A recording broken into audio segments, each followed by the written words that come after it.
All right, so this is the last lecture in CNET 141, the cryptography class. There will be a class next week, but I'll just answer questions from students. I won't add any new material. And then comes the final exam, and that's it for the semester. So we're talking about TLS today, which is, of course, very important.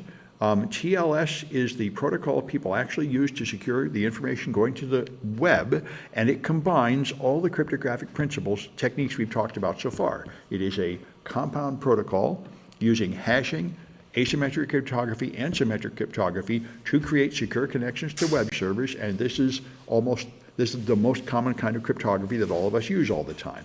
And TLS has had a whole series of serious problems, and the latest version being TLS 1.3, and everybody should be using 1.3 or 1.2 these days. All the earlier versions have enough problems that you really shouldn't be using them anymore. So it protects all kinds of communications at layer 4, or probably above layer 4 is a better statement, of the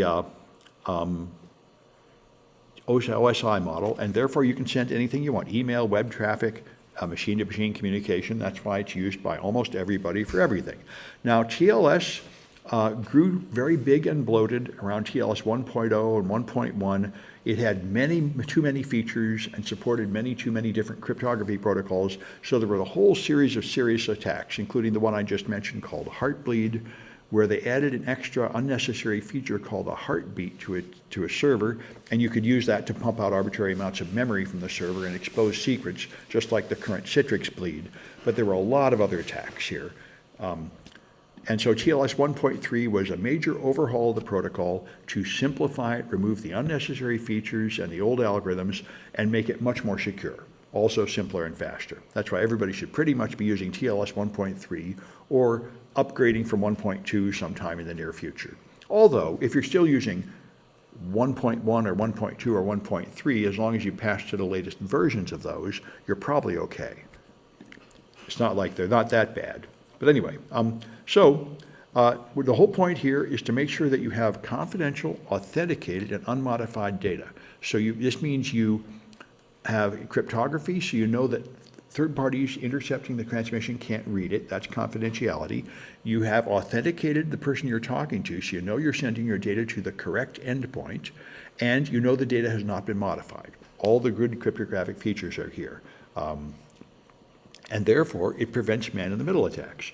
Man-in-the-middle attacks are, of course, extremely common on the internet because you go through all these intermediate devices. You go through your company's gateway, you go through routers, you go through internet service provider routers, you go through proxy servers. There's all these places where somebody could intercept your traffic.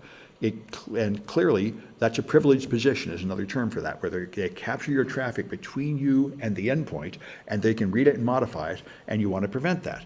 And the only way to prevent a man-in-the-middle attack is to have a trusted third party that can authenticate who you're talking to, or to have the same thing, have a previous period of time when you had a trusted channel. So if you're a company, for example, and you issue company laptops, you can put a certificate on the company laptops when you're deploying them, and then when they use it later, they can have that certificate to authenticate them. That's a trusted third party of sorts as a matter of time, that there was a time when you had a trusted channel. But to do it to a random person on the internet when you're never going to be physically near them, you have to use a trusted third party, and those are the certificate authorities. So here's the requirements for a good protocol to protect you. It has to be efficient, so it doesn't waste CPU load. It has to work on any hardware or OS. It has to be extensible, because people are constantly adding new things, and it has to be versatile enough, so it can handle all the various types of traffic. And TLS has been developed to really have those requirements. So it's the protocol suite. Here's the OSI model.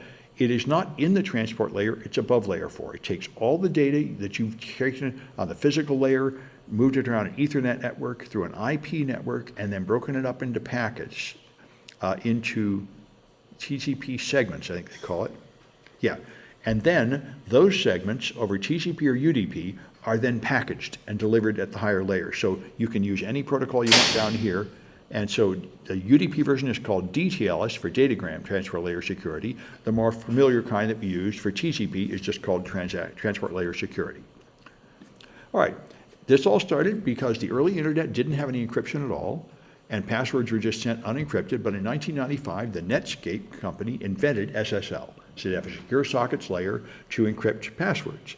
Now this turned out that these early versions of SSL had security flaws and have long ago been abandoned, but TLS appeared in 1999, and of course the first version was the least secure. 1.1 was better, 1.2 is better, and 1.3 is better. Obviously, you don't bother bringing out a new version unless it's better.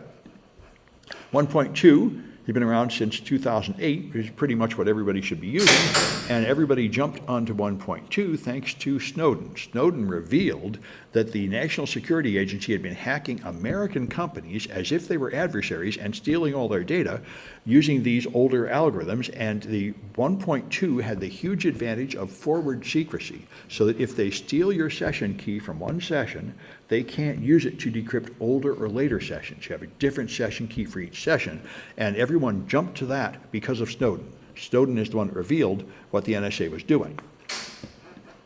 So pretty much everybody's using at least 1.2 now.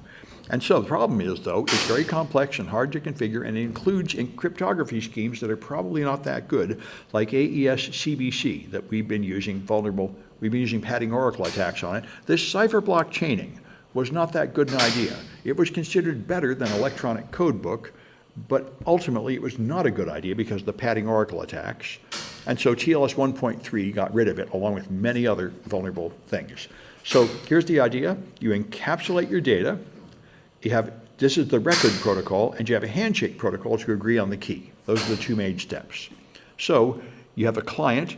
First you send a SYN/ACK just to make a TCP connection. There's no cryptography there at all. That's just lining up the numbers so you can send data from the client to the server and vice versa. Then you send a client hello to open a TLS session, which tells the server what kind of cryptographies your client can handle, because the normal situation is the server is typically powerful and up to date, but the client is often something weak and out of date, like an old cell phone or something. So it's very likely that your client can only talk old versions of cryptography or something. So the client says, here's what kind of cryptography I can speak. Then the server looks at it, and the server decides if any of those cryptographic systems are acceptable. And if they are, the server responds with a server hello saying, okay, I will use this one of your available cryptographies, and here's the certificate to prove that I'm really the server. And the client now verifies with a third party that that certificate is valid, so it knows it's talking to the right server, and then it can do the key exchange, and you finish the process. So that's client hello, lists it, and the server hello selects a cipher. So you can see it in Wireshark. Here's what a client hello might look like, and you see the client speaks all these different protocols, and these should be pretty familiar now. AES encryption, advanced encryption system, with Galois counter mode, SHA-256. Here's SHA-20, one that we talked about, one of the more modern ones. Here's elliptic curve Diffie-Hellman. Here's Diffie-Hellman RSA. Here's and so on. These are the combinations of protocols that the client will accept. All right, then the server chooses one of them and sends it back to you and says, here's the server hello. And here's the one we're going to use, TLS SHA-20 that's probably the most modern one. It usually chooses the strongest one of the available ones if the server is up to date. And so that tells you, it chooses one and you're on the road. And then, so the client generates a key pair, and the server generates a key pair, and you perform the Diffie-Hellman process of trading the calculated values to get a shared secret, and then you use a hashing function to make a key generation function to make an AES key from it, and then you're ready to go. All right. The certificate authorities are the third party to verify that you're talking to the real server, so you get a certificate from the server you connect to, and then you verify with a third-party certificate authority, and the certificate authorities' public keys are built into your browser. So nobody can tell you, go ask this guy here if it's really me, because you could be lying about who that is. You have to use one of your known trusted certificate authorities to vouch for it. That's the trusted third party. And the certificate looks like this. It's X509 certificate. It's got the name of the company, the name of who issued it, its period of validity, and so on, and some hash fingerprints. And it's got a certificate chain. Cloudflare's certificate is signed by this DigiCert intermediate authority, and they're signed by this DigiCert root authority, and your browser has cryptographic signatures of the root certificate authorities. So when you talk to them, you know who they should be. And so you verify that this person says it's Cloudflare, and you verify that this person says that that is a trustworthy intermediate authority, and you know this is trustworthy because the hash value is stored in your browser to identify the authenticated data from there. And so now you have strong cryptographic assurance that this is really Cloudflare. It's not somebody pretending to be Cloudflare. So the TLS record sets the type of data, the protocol version, the length of the data, and then the data to be transmitted, the payload, just the typical kind of layout here. It pads zeros to short plain text, so you don't have as bad a traffic analysis problem. There have been several places where people would just find out the small packets and big packets, and the pattern of small and big packets to make a web page can be compared to, say, the top 1,000 web pages, and people could deduce which of those web pages you were going to, even though they couldn't break the encryption, just from the pattern of sizes in the packets. So by padding small packets and making them longer, you mitigate that problem. So there's three types of algorithm used: authenticated encryption, which is based on AES, then a key derivation function to derive the secret key, and a Diffie-Hellman operation we've talked about before, where you generate a secret key and you calculate a public value and send it over the wire, and then the person at the other end does the same, and you end up with a shared secret based on a mixture of your secret keys and the other person's public key. So there's only three algorithms allowed for authenticated ciphers: AES, Galois counter mode, CCM, and Cha-Cha-20, which is the more modern one. And so these are all very good. Like I say, this is why I changed the project where you compared different modes of AES to add Galois counter mode to it. Galois counter mode is now considered the best mode of AES to use. It used to be CBC was considered best because it was better than AES, but now we've seen the flaws with cipher block chaining, and this is probably what we should all be using. Unless you have a good reason to use something else, you should just be using AES GCM. It's the strongest and best form of AES. Or you should move up to the really modern stuff, Cha-Cha-20. But, AES GCM seems fine. So the secret key can only be 128 or 256 bits, both of which are considered strong and unbreakable. They used to allow 64-bit or 80-bit keys for really old browsers, and those are no longer allowed anymore. There should be no, you can make 1.3, you cannot downgrade to these insecure ciphers, which is a very good thing. So your key derivation function is based on HMAC using a SHA function. It's just a hash function, which might use many rounds, as we talked about before, that just calculates a appropriately sized and appropriately random looking key from a shared secret, which is probably not, probabilistically correctly distributed. So this is how you generate the AES key from a key derivation function.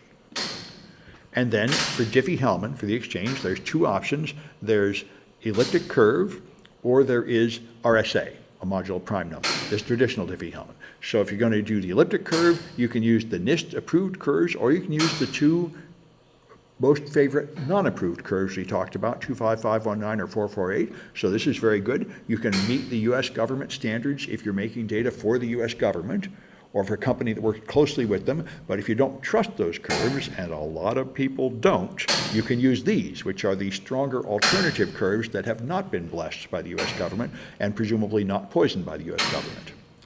And then you can go back and use the old-fashioned Diffie-Hellman based on prime numbers, but if you do, you have to use a long enough key, 2048 to 8192. That's a whole lot better than the older ones, although 2048 is now considered not that great, but it's not bad. But we're talking about how within the next 5 years or so we should quit using 2048, move up to 3072 at least. But it's not bad to use 2048. All right. So here's the general improvements. You removed all these old algorithms you're not using anymore. You used to use RC4, MD5, SHA-1, cipher block chaining. All those turned out to have serious flaws.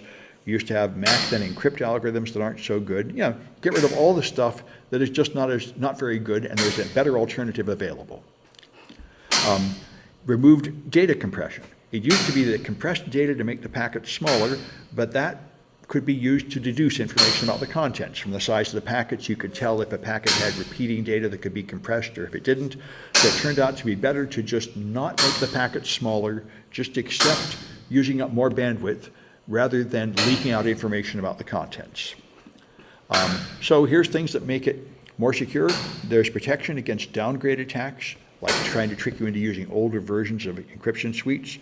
There's a more efficient single round-trip handshake, and there's a session resumption. If a session gets interrupted, we can continue to keep using the same key, which is an efficiency measure. So the downgrade attack is where you sit in the middle. So this person sends a request saying, I want TLS 1.3, but the man in the middle says, no, we'll just send her 1.1 instead.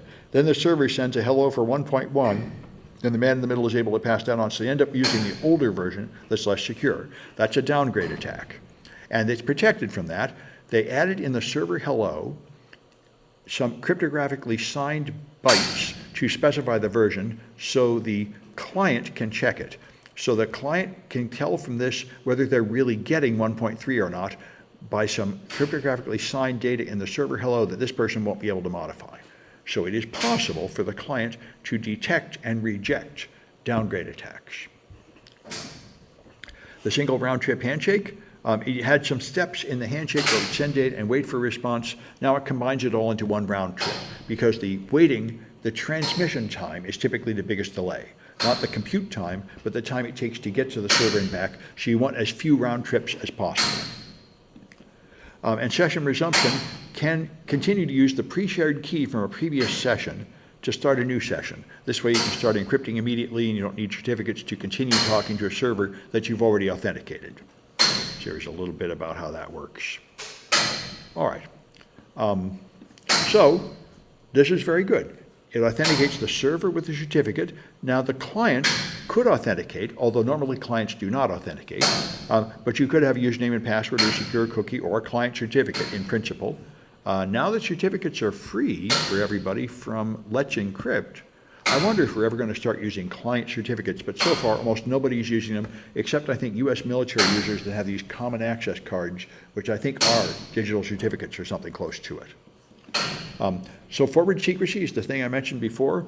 If an attacker can steal your RAM and get the keys and secrets for the current session because they get, say, malware on your machine and they get root or system privileges on your client, then they can get old sessions still stored in RAM, but nothing else. They cannot get previous sections or future sessions from that. And by the way, if you have old secrets stored in RAM, that should be mitigated by proper coding of your web browser. Now, I used to go to conferences. I went to Hope and other conferences and demonstrate how I could steal passwords out of the RAM from browsers, which is ridiculous because Microsoft is aware of this, and since 2005, they provided a secure string class in their programming language, I think C# or whatever this is. You can, .NET probably, you can define a class of data which will be kept confidential. It will be deleted from memory when no longer needed. So old data is not sitting around in RAM to be stolen. But programmers just didn't use it for browsers until lately. And so your browsers just had a bunch of stuff that they'd thrown in RAM and left there that was confidential, and that's an unnecessary security risk. So things that can go wrong, of course, if the certificate authority were to get hacked, that ruins everything. Now they can issue fake certificates, they can verify the fake certificates. Now you don't have the trusted third party. Now you can have a man-in-the-middle attack, and if the certificate authorities don't protect their stuff well enough, this will happen, and it did happen to a lot of certificate authorities, 5 or 6 of them, in around 2010 and so. So that was bad. Here's another big problem, which is if you run a company and you want to monitor all the traffic, if people make HTTPS connections to, say, Gmail, and then they send mail, your company firewall cannot inspect that. Now, this is a huge problem. This means people can go to the web and download, say, malware, and you can't detect it. It also means they can send evil things that are going to get you in trouble, like racist emails can be sent from your company to your company email server, and you can't inspect them, and you will be you'll be legally liable for letting that happen. So it is necessary for companies to man in the middle HTTPS connections and inspect them. Now, the right way to do that is to have a special certificate authority that you make for your company, and then you distribute that certificate for your company devices to add that to their trusted store to allow me to man in the middle it. But then if people bring in devices from home to put on your network, they won't be able to make HTTPS connections unless they also install it on that. That is the right way to do it, but people like law enforcement agencies that want to wiretap people and they cannot modify their end devices, they need to get trusted root certificates. And it's been an open secret for years that the certificate authorities secretly let other people get certificates they shouldn't have to impersonate the certificate authorities, thus subverting the entire trust chain. And TrustWave had a splash in 2012 when they admitted that they had been doing this for years and said, we are not going to do it anymore. And there was a huge scandal rocking through the world. A lot of people didn't know this, although it was one of those open secrets in the industry. And they said, we should take TrustWave out of the certificate trusted store. And they said, no, you aren't listening. You should take everybody else out and leave us in because we've stopped doing it. Everybody else is still doing it. And this was clear because you can buy these law enforcement devices and they just have a USB port for you to put in the trusted certificate authority root certificate here. So clearly there's some way to get it if you're law enforcement, and this is a huge problem. So it is a thing to be aware of. People do that. Certificate pinning is recommended. No, not any mobile apps, not anymore, Eric. You're getting right to that. It's a very timely question. As other people found that other people were issuing fake SSL certificates and so on, there are some worries about the system. And of course, up until 2008, one of the big companies, I think it was RSA at the time, actually used MD5-based certificates. Decades after MD5 was known to be broken, until some people at DEF CON actually managed to make a fake certificate by cracking the MD5. So it's ridiculous. They should have been using SHA-1 at this time, and now they should be using SHA-2. But anyway, that's the point. If you use these really old cryptographic systems like MD5, then of course there comes a time when people can break your cryptography. Now, if I compromise your client, if I get malware on your endpoint, then of course I can steal session keys and read your data, or I can install a rogue certificate in your trusted store. So now I can man in the middle of you. This is a fundamental flaw if your client gets hacked. And then bugs and implementation, here's the Heartbleed. You would send, the way Heartbleed worked is just to keep the session alive, you could send it, or it says, repeat this word back to me if you were there.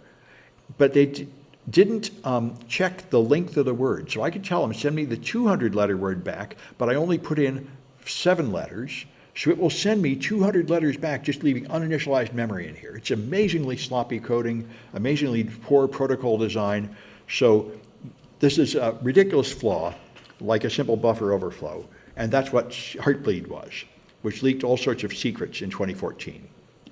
Anyway, so to improve this, you can test your certificates. There's an online test, SSL Labs, which is very nice. You can see if any website is using the latest version of everything they should be using. And there's Let's Encrypt, I've talked about, gives free TLS certificates for everyone. So these are ways that improve it by making it easier for everyone to use it. And here's strict transport security is now recommended to protect you against protocol downgrade and cookie hijacking. You can declare from the web server with an HTTP header that I only want to load this page over HTTPS. And that what will happen is the browser will save the identity the first time it connects, and it will, if it ever gets a different certificate claiming to be you, it won't take it. And it will also never use HTTP to connect to you. So this is considered the modern best way to protect your website by turning on this header to say I'm only serving my page over HTTPS and nothing else, which is what most people are doing now. Now the older technique, which was recommended up until a few years ago, was public key pinning, where you would actually write your mobile app or otherwise, specify some information about the certificate, like its hash value or more likely the name of the certificate provider, and say only accept certificates from this provider. This is no longer recommended. It has been deprecated for years because in 2017, because it turned out to make more trouble than it fixed, because you often need to move to a different certificate provider or change the certificate, and there's no way to do that, so your clients keep getting blocked at reaching the actual website. This technique here, strict transport security, is what's considered a better way to protect websites now. Some old mobile apps do still do public key pinning, and it is a powerful defense, but it's hard to maintain. And so anyway, and here's another one called Expect CT, which I don't know that much about, but this is one that some people, another header to solve this problem. All right, let's try some Cahoots. Should be here. There it is.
Yes, that's it.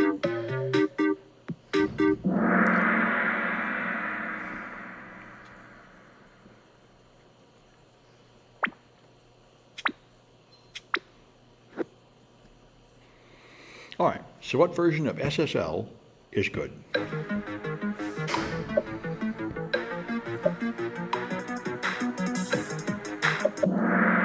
Right, they're all bad. SSL is completely out of date. No version of it is safe anymore. All right. You got to use TLS instead, which is the replacement.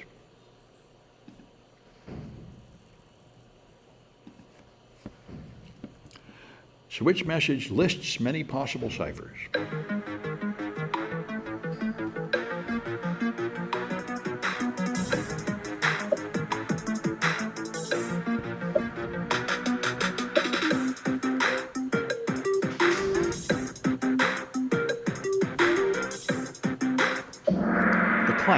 The client lists what ciphers it can take, then the server chooses from among them and tells the client which one you're going to use.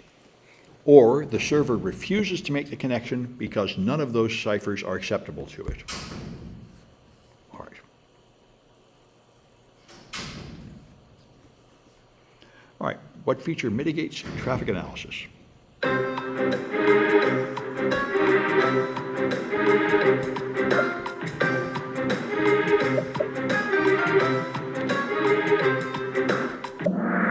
Yeah, that's zero padding. Traffic analysis is just analyzing the pattern of traffic to figure out what people are doing, even though you don't have the keys and you can't break the cryptography. All right.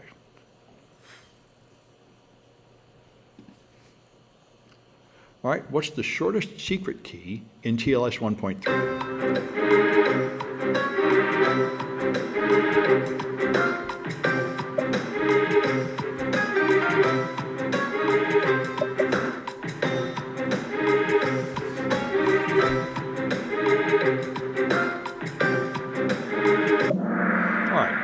That is 128 bits is the shortest secret key.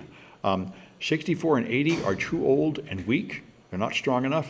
120, all you have is 128 and 256 bits, which are the versions of AES that are considered, that the approved versions of AES that are strong and considered unbreakable. All right. And which of these is no longer recommended?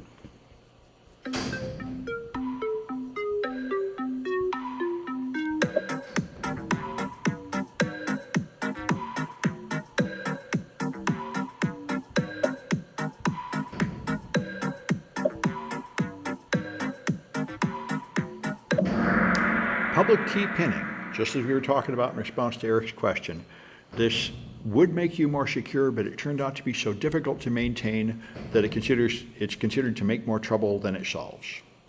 All right.